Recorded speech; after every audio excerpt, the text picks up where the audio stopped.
part with marketing and advertising dollars. And I'm telling you that there are so many that are not a good investment, that are not trustworthy. I'm here to tell you today that I have found the person who has the ability to give you the best investment when you're looking to truly pursue marketing and advertising at the highest level. Today's guest has the ability to show us exactly how to do that and the return that you're going to get by doing that. I'm thrilled to introduce you to today's guest. Stay with us, folks.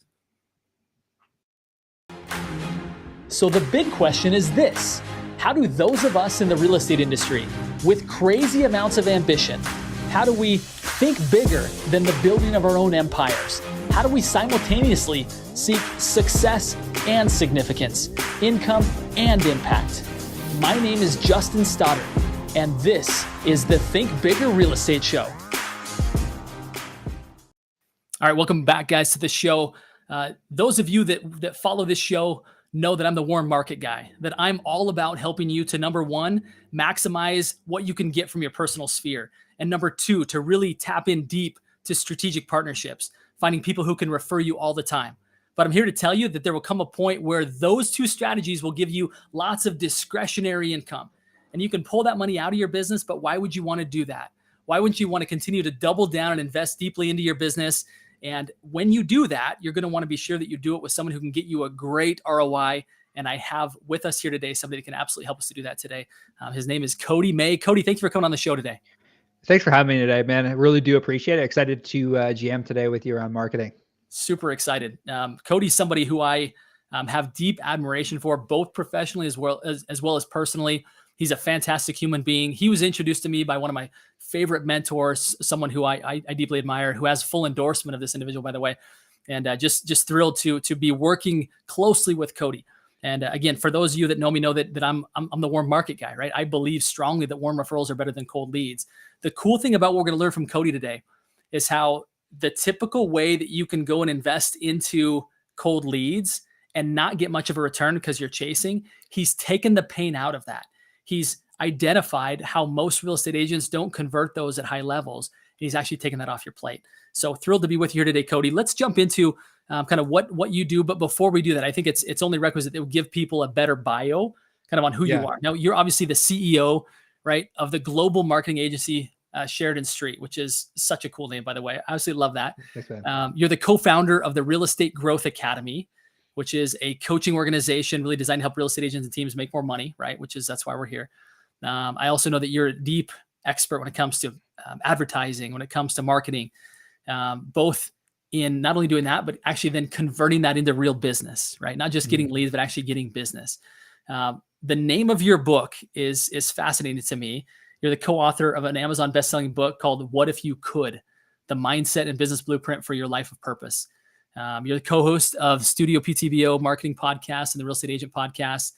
And your expertise has been featured in Thrive Global, Authority Magazine, Inverse, Ticker News Australia, and many other prominent business publications. This is no small thing to have you on the show today, my friend. And I'm excited to have you here. And I just want to put a kind of a word out to anybody and everybody that's listening here today.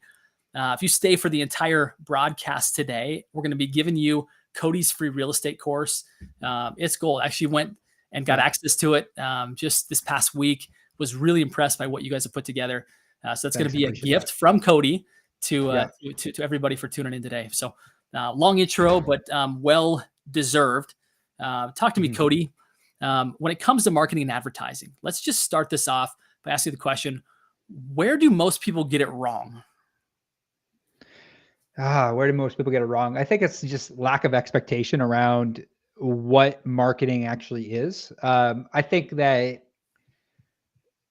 there's a sense of misunderstanding around building an email list, building a tech subscriber list. I think that if more people were to invest into actually building their database, like, you and I have had multiple chats about this, and actually like play the long-term game in business where it's like, how many names and email addresses can I get on my database? Because I think a lot of people rely solely on digital media. So they rely on their Facebook or their Instagram or their Google or their personal Facebook page. And it's like, if that ever gets shut down, which we're seeing across the country, ad accounts are getting shut down, people are getting censored.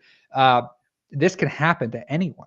So by you having your own database gives you the ability to actually continually put out your message. So really, I think that there's just not enough education around the value of having people on a database. And then the other element to that is like people don't know how to actually build relationships with the database. So it's kind of twofold. It's like we just don't know that we need a database. We don't know that we need to get people off of the platform into a CRM. And then we don't know how much we should actually be nurturing that database. And I think that the reality is it's a lot more than we think.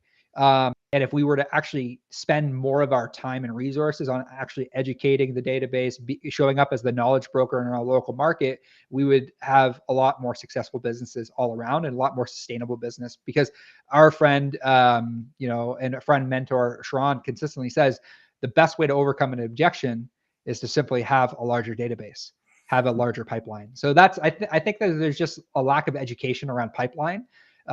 Or there's just a lack of expectation around like now business and later business. And we need a little bit of both, especially in the real estate market where the buying cycle for real estate is so long. And I think there's just this false expectation that just because I have a conversation with you, somebody should convert tomorrow. When it's like, this is all a relationship business. And we say that, but we don't actually necessarily always believe that. So from a marketing perspective, it's like, it takes a lot more touch points to get somebody to make a buying decision. And we're not aware of how people go from problemware to actually purchasing. So I think that's a multifaceted question. And we can go down multiple rabbit holes, but that's kind of like a high level overview answer I would give. Man, I can't agree with you more, Cody. I do believe that way too many agents play the short game, right? Whether it's even with their own sphere, their own database, or especially when they're people who are new, who they haven't met yet, who are new in conversation, that conversion takes time. And as we've both been taught by our dear mentor, Sheridan, is that all conversion happens in conversation. And if you're not 100%. Actively engaged in a conversation with people that stems from you marketing to them, playing the long game, that the conversion is never going to come. And then you're going to say those leads were bad, right? Or my sphere doesn't give me enough. When in actuality, the fingers are pointed right back at us, right? That we actually didn't play the right game to actually add enough value in order to get those people, not leads, but those people, give them the value that they needed at the time that they needed it. Therefore, they went elsewhere, right? They went somewhere else. Totally. Yeah. It's humanizing leads. I think that you're exactly right. I think I said a lot. I'm like, if we were to just treat every lead with respect and care and humanize every single person in our database and, treat them like doesn't matter who they are, whether they're buying in 3 months, 6 months, because when you interview the top agents from around the world, and we advise some of the top agents around the world, they don't care whether you're buying 3 months, 6 months, 12 months, 18 months, 24 months. They don't care whether you're ever going to purchase a home with them. They just, they lead with value. They lead with education. They lead with really wanting to make a massive indent in the world. So those are the types of people we look to work with. I think there's so much advice out there about what people should be doing when it comes to marketing and advertising, right? As I described before, they're in everybody who has a real estate license, everybody's inbox daily, and through their news feeds, it's all these propositions that we can bring you leads, right? And I always argue that what you don't necessarily need is more leads. What you need is more closings. And a faster way to get more closings is when it's warmed up, right? When there's a warm referral. Now, we all know that even when you maximize what you can get from your sphere, even when you maximize what you can get from strategic partners, there comes a point where you want to get more leads, right? Where you want to have more people coming into your ecosystem, into your world. And I guess my question is, what is the unique thing that is done at Sheridan Street, right? When agents work with you, that causes these leads that are cold to go warm, right? To be turned kind of not magically, but to be turned into something that agents want again, as opposed to just a cold lead that they're chasing. Yeah, that's a great question. We work with clients all across North America, and I'm consistently traveling all across North America, meeting different agents from different markets, and every market is very similar and very different at the same time, where it's like a lot of it comes down to messaging. So a lot of it comes down to making sure that you can effectively communicate your message, to your audience, and making sure that you have the ability. Sorry, I have people in the background. I'm, like I said, I'm traveling consistently. I'm like, and right now I'm back home in Chatham visiting family for a long weekend. So, what I was getting at when it comes to like from a marketing perspective, I think that the mistake is that people make is they don't realize that the buying cycle, like I mentioned earlier, is a lot longer than it is, where it's like there's going to, like, if we were to take our database and break it down into 10% of people are ready to go right away, 10% of people will just never purchase with you, but then the 80% of people just need more time and more education. If we were to treat our database that way, things would get a lot more interesting, because we know that vast majority of money is made in the nurture, is made in the follow-up. So I think that one of the first things that I see where it's like, it's just a lack of reality, where it's like everyone I speak to should ultimately convert, where it's like, well, no, everyone you speak with ultimately needs more time and education. It's like, I think we've done a very good job at explaining that, like, we create conversations. So it's like, your job is to have the skill and the license in order to take people over the finish line to get them to the contract with close. My job is to have the conversation. Now, are there prerequisites to that conversation? For sure. Like, do you want to speak with people that are buying versus selling? Is there a certain price threshold that you're looking for? Is there a certain intent type you're looking for? Those are all things we consider. But I think that from a warm conversation, I think a lot of it comes down to skill in conversation, to be able to take even somebody that might be a little bit standoffish, because like, my big question is, like, why are they standoffish? Are they standoffish because they've been burned in the past? Are they standoffish because that's our standard flight or response, where you walk into a store, for example, and somebody comes up to you and they say, hey, like, do you need any help? And you're like, I'm just looking.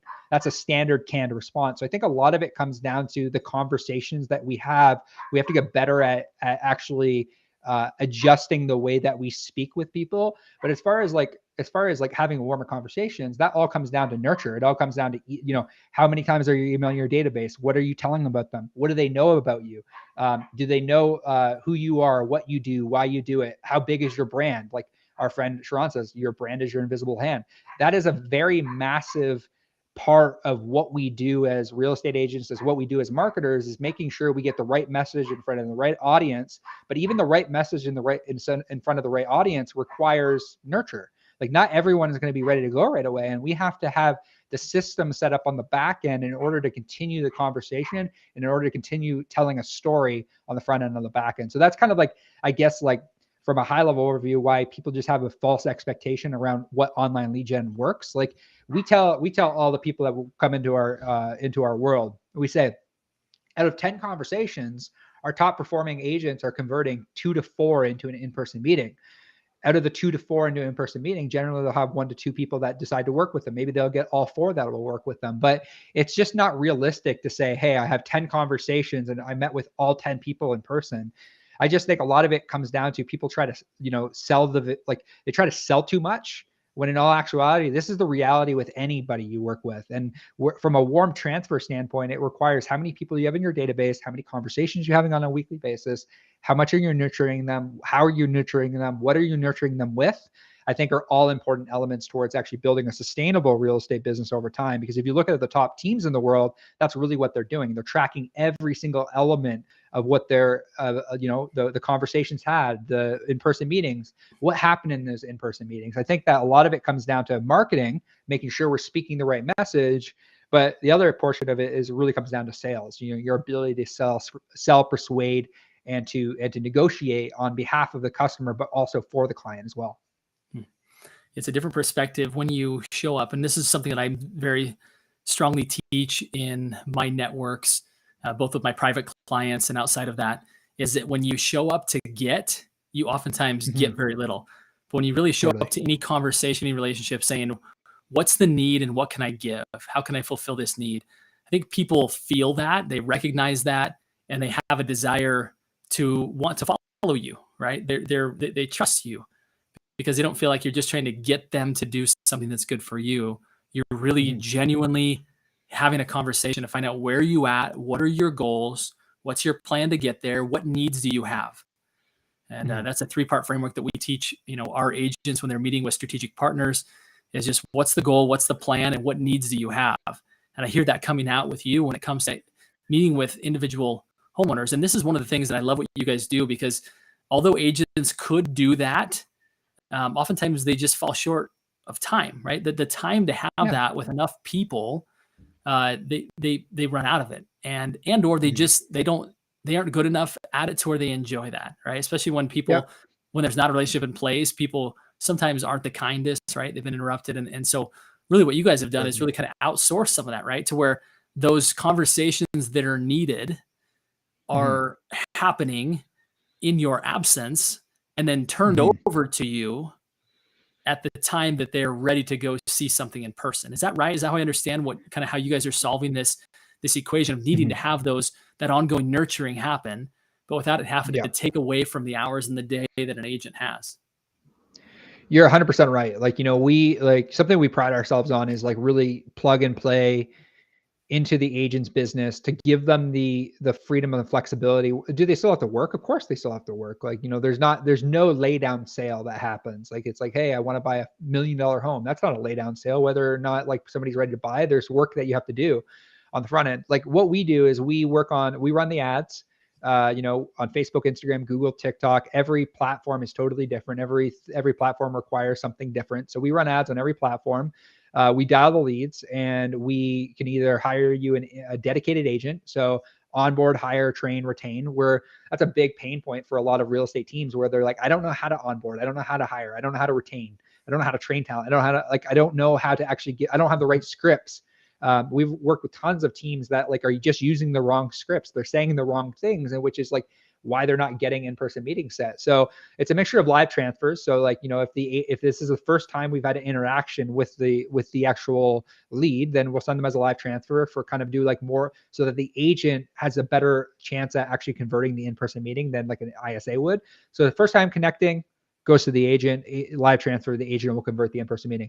If they're already in the database and they're already on a property search hunt, then we will essentially call them on behalf as like kind of a courtesy call. This would be like more of a dedicated agent that we hire, train, and retain. And then those would be in-person showings. So, multiple different things that we do, but it's really based around three, what we call three machines: fill the funnel, nurture the leads, set appointments. Those are our three machines that drive longevity in a business. Because if you look at a lot of these larger teams, or even like a lot of these larger companies, that's essentially what Zillow is doing. It's just the difference between what we're doing in Zillow is like you own the data.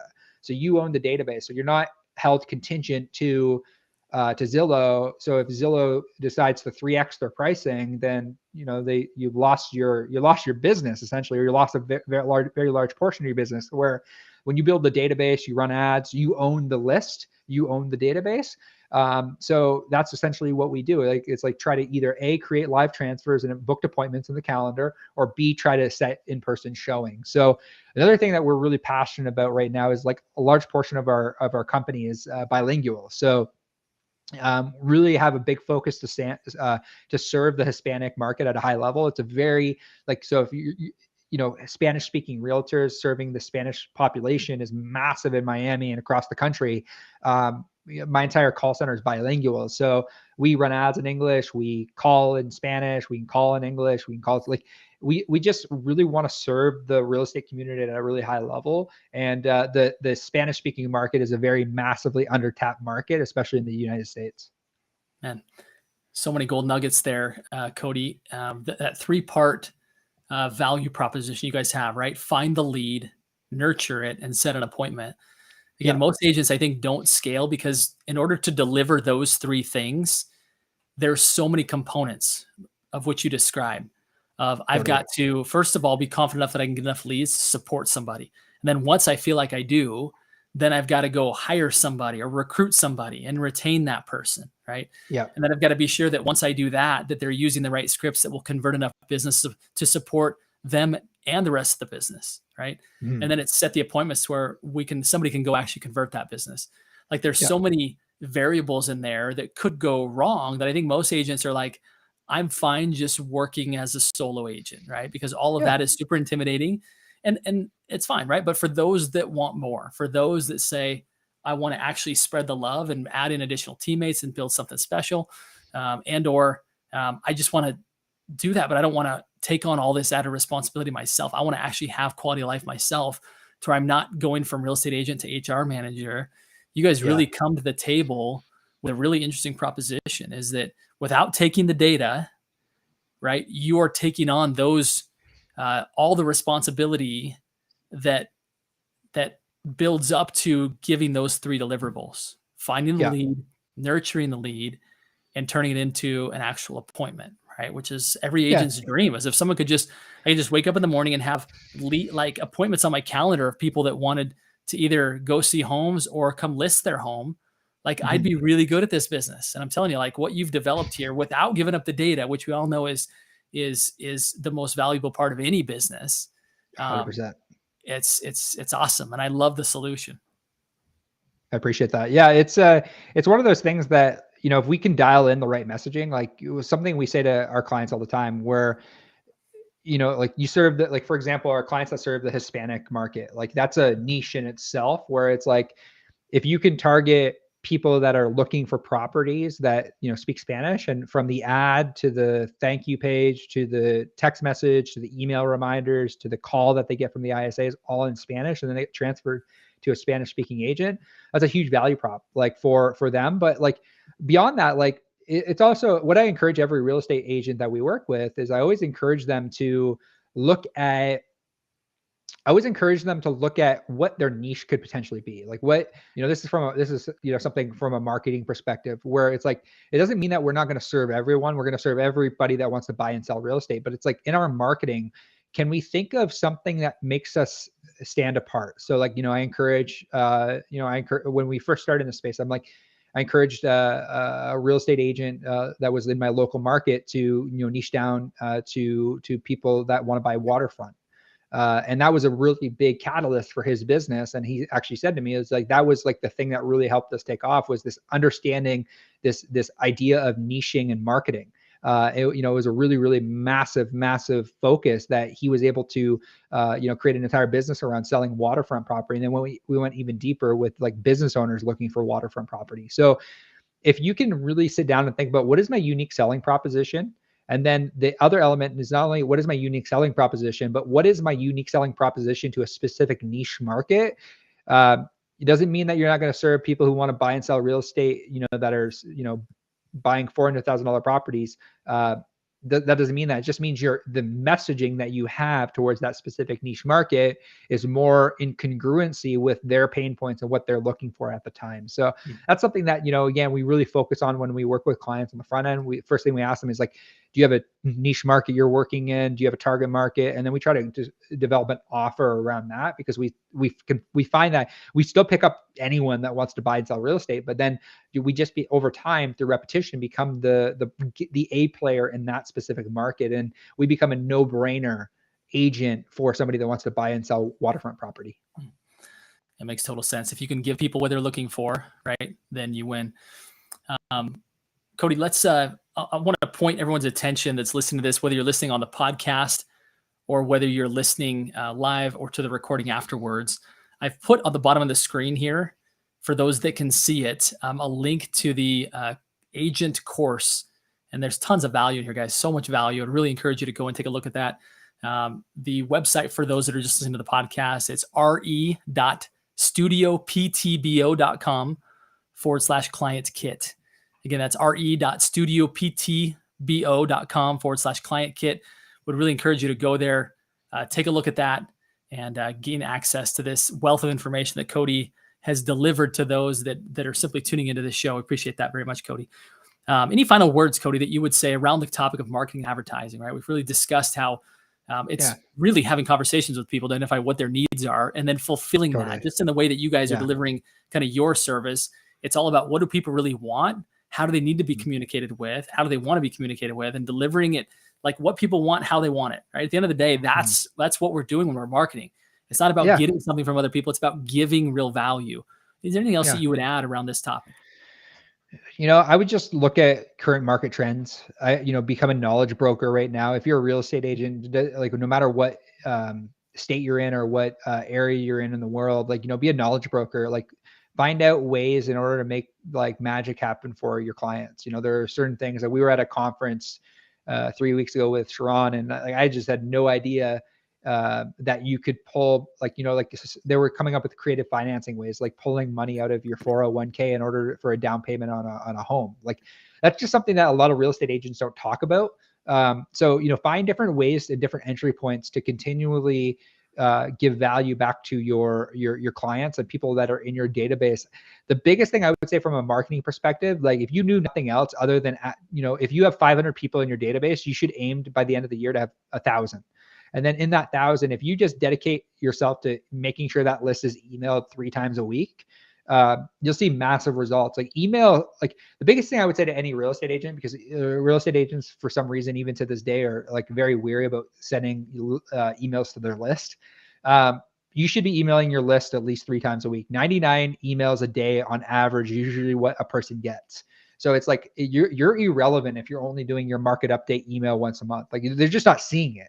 Like even if they're seeing it and you have a 50% open rate, you only emailed them once. They're remembering you once a month. There's a reason why we say post every day on social media. It's the same thing with your email. You should be emailing your list at least 3 times a week. And if you do that, that is nurture. Your once a month email is not nurture. Like if you're only connecting with your people in your database once a month, you're not nurturing your database. Like 3 times a week minimum should be the goal, and should be adding 2, 3, 4, 500 emails every single month to your database should be the goal as well. Yeah, different perspective for sure. And I think a lot of agents are reluctant to do that. And here's why I believe it is, because they've outsourced their emails to something that doesn't sound like their voice. So when their friends receive it, they either unsubscribe or they delete and even don't even open.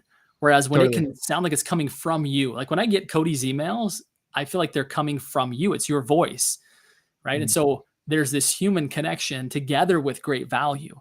I would say if you're outsourcing your emails to something that you can't at least personalize to make it sound somewhat like you, they're not getting an email from you. They're getting an email from some service, right? So I think it's important that when you're talking about showing up in people's inboxes, it's you. Doesn't mean that you necessarily have to write it forever, but it needs to be your content, your ideas, your voice, your tone, to where people really feel like they're building a relationship with you and you are their knowledge broker, as you've referenced, Cody. Exactly. Let's final question of the day. You are a big thinker, or you and I were having a conversation just this past week that expanded my possibilities, right? And I feel like this is just a general theme of people that interact with Cody May, is that you've paid the price to be around other big thinkers. It's rubbed off on you. You are now a big thinker and you're rubbing off on other people. So again, I'm grateful to have you here today. What does Cody May do to continue to be a big thinker, to continue to expand your possibilities? What does that look like? Live events, man. Live events change lives. The more I can get around people that are doing really cool things in different industries, like I made it a goal for myself to be at least 1 live event per quarter. That is the goal, and that is what I've been doing. I just got back from Sheridan's event in California about 3 weeks ago. I'm headed to an event this week that I'm speaking at in Miami at a NAR event. I try to get around people that are doing cool things in cool places.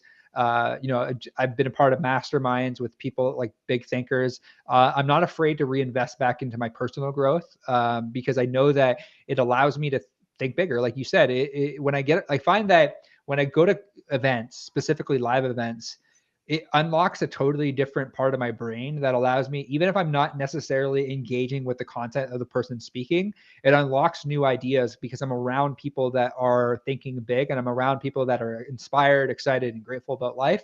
And even the conversations we have whenever I try to go to events, I try to go with other entrepreneurs that are doing cool things as well. So that would be the thing I would say is, like, if you're unsure of just where to start, get to a live event at least once or twice a year. It'll absolutely change your life. I have friends that just got back from Funnel Hacking Live who were like, it was amazing. You should have been there. And I unfortunately couldn't go this year, but live events, man. Live events change lives. Try to get as many live events as you can. I love it. I'm actually flying out to one today. So I appreciate that. It's good. Good validation. It's a good decision. Cody, thank you so much for everything that you've contributed here. I know you and I have plans to do a lot more together in the future. I'm excited about that. And I would encourage everybody for listening here today, and you've ever thought to yourself, I want to scale, right? I want to grow beyond just how many times I can pick up the phone, how many times I can respond to emails. There is a cap to that. Now we can stretch that by having the right upstream partners. We can stretch that, but imagine if you could even take it one step beyond that. Once you get to the point where you have those partners in place and yet your time is still capped. What if you were to employ other people that necessarily weren't on your payroll, but other people who are expert at delivering appointments in your inbox? Cody's the guy for that. Excited to continue to allow you, Cody, or invite you to continue to help me to think bigger. So very appreciative of that. So thank you for that. And everybody listening here today, my final request is this. They're 3 simple words, and they are go think bigger. Cody, thanks so much for helping us do that today, my friend. I'm thrilled to be in partnership with you. Talk soon, my friend. Hey, we'll see you soon. If you enjoyed this episode, then I have a very special invitation for you. I have created a private Facebook community called Successful Real Estate Agents, where the focus is going beyond success, having both a successful business and a significant life. If you're not yet a member, go sign up now.